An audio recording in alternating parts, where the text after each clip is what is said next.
Yes sorry S not bar S1 bar. Why? Because 0.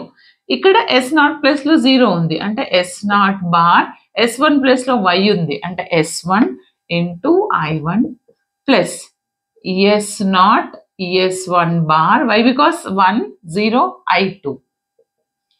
Next, is it clear? కనిపిస్తుందా? అక్కడ రాయొచ్చా? నేను cover అవుతుందా?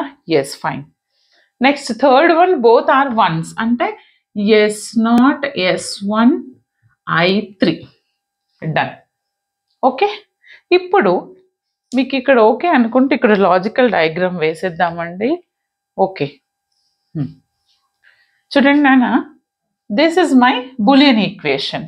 దీన్ని బేస్ చేసుకొని మనం సర్క్యూట్ డయాగ్రామ్ వేయాలి. Okay, this is truth table. ఇప్పుడు నేను సర్క్యూట్ డయాగ్రామ్ వేస్తాను.